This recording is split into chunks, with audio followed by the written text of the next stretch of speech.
Of all the moments in life, few are as special as that first trip to an amusement park. Whether it's the colorful bright lights, the terrifyingly exhilarating rides, or the mouth-watering treats, these places feel like a giant playground. For all the big-time parks that still thrive today, there are many more that have gone by the wayside over the years. At the start of the 20th century, there was a boom of amusement parks all over America, and New Jersey was no different. On this episode of Destination Anywhere, we're going to flip the lights back on to a flourishing amusement park that once called Hamilton, New Jersey home over 100 years ago. Before we get started, if you're into history, mysteries, or other interesting stories, don't forget to hit that subscribe button and click the notification bell so you don't miss out on any of the action. With that out of the way, let's get it in gear.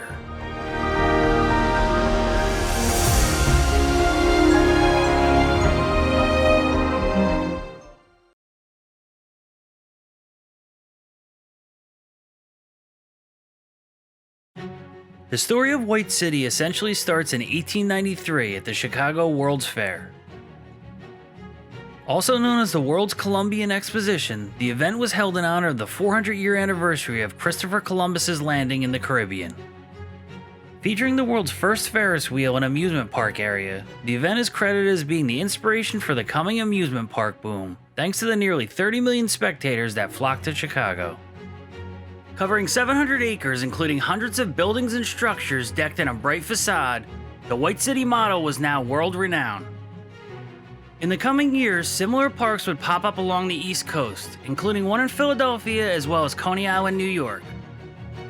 By 1906, the area known as Spring Lake Park in Hamilton became a sought-after spot to bring the next White City into existence. According to Jim Colello, author of the book Let's Go to the White City, it didn't take long to make those plans a reality. In 1906, C.H. Oberheide, who was an agent for the Chicago White City Company, came to the Trenton area seeking land to build an amusement park. He learned that the management lease for Spring Lake Park, which preceded the White City Park, would expire at the end of that year. He teamed up with a number of Trenton businessmen, and they were able to secure the management lease for 1907. Once that occurred, an extensive building project was undertaken to build the attractions and the other buildings on site. They completed that, and the White City Park opened in May of 1907. Here you can see the streets today above Spring Lake. White City was laid out on the bluff overlooking Spring Lake between Sewell and Buchanan Avenue. From this aerial view, you can get a rough idea of the area that White City Park occupied. Below where the amusements were, you can still see the steps that were used to access the lake area from the park entrance on Harrison Avenue. Now that Spring Lake Park had been converted to the White City model, there were more attractions than ever, and visitors flocked to the new park to see what all the fuss was about. This was a very popular place in the beginning of the 20th century. Crowds in the thousands were not unusual, especially on weekends. With the park in full swing, there were tons of rides and other attractions. At one end of the park, you had the popular swing ride. This picture here is from another White City park, as no close-up image from this park's swing is known to exist. In this shot, you can see the swing in the back right, with the roller coaster in the center. Near that was the carousel under the pavilion-style roof. Closer to the entrance, you've got the old Katzenjammer Castle, which was basically a funhouse with a maze and moving floors. There was also the Laughing Gallery that featured funhouse mirrors. Besides all the standard attractions, there were tons of other things always going on at the park, like roller skating or the always exciting kid boxing, just to name a few. Above all else, it was sheer ambiance that made White City special. You would hear the band playing. You would see a number of flowers. There were a number of flower beds of various colors, which contrasted to the white buildings in the park. Of all the features of White City Park, one of the best was still Spring Lake. Visitors could traverse down the steps from the amusement area and enjoy a seat by the water, or even take a ride on a boat if they wanted. While years of memories were made at White City Park, times were changing, and by the 1920s, the opening of a nearby competitor pushed White City to its demise. In 1921, a second amusement park opened in Hamilton Township. It was called Woodlawn Park. It wasn't fully operational that year, but did become fully operational the following year, 1922.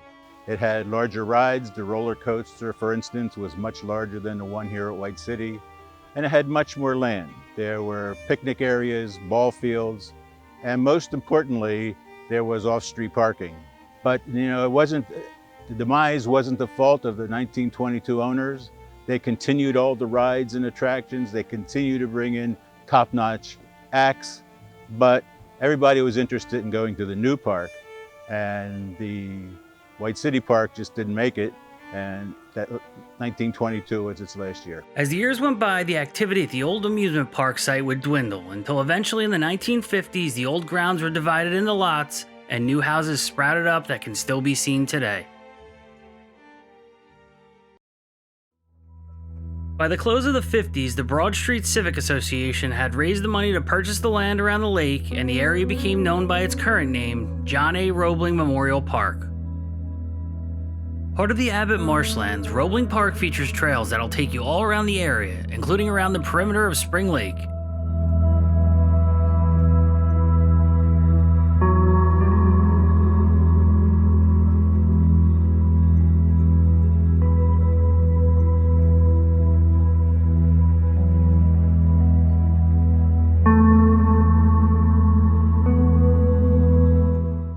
As far as remnants of White City, there's really not much.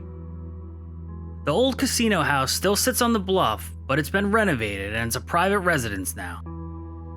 This leaves the stairs as the main attraction. While they have been renovated, the majority of it is still original, and I can't help but think about the thousands of people that took them up and down during the heyday.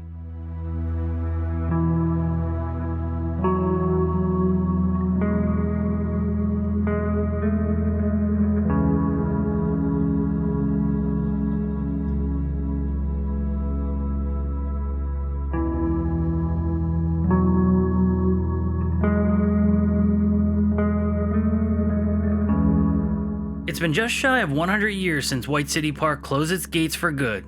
And you might ask yourself, what's the big deal about a little old amusement park? But to me, the story of White City Park is similar to the story of a lot of the videos I make. To me, it's about the crossroads between history and present day. If you were at White City Park during its heyday and looking around enjoying the sights and sounds, there's a good chance you might have thought this place would be there forever. But just like old drive-ins, racetracks, and flea markets that gave way to commercial and residential development, White City is now mostly just a memory. Maybe the roller skating rink is now someone's living room, and maybe the place where you bought snacks is now someone's garage. My point is, there's only a finite amount of land on this planet, so don't be surprised if the place you inhabit today is gone tomorrow. Well, that's gonna do it for this episode of Destination Anywhere. Before I go, I want to thank CrewDust7595 for bringing White City Park to my attention several months ago. Also, a big thank you to Jim Colello for his help with this video, as I couldn't have done it without him. Pick up a copy of Let's Go to the White City if you want more info on the park. Of course, I gotta thank my tag team partner on this one, Charlie Forsyth.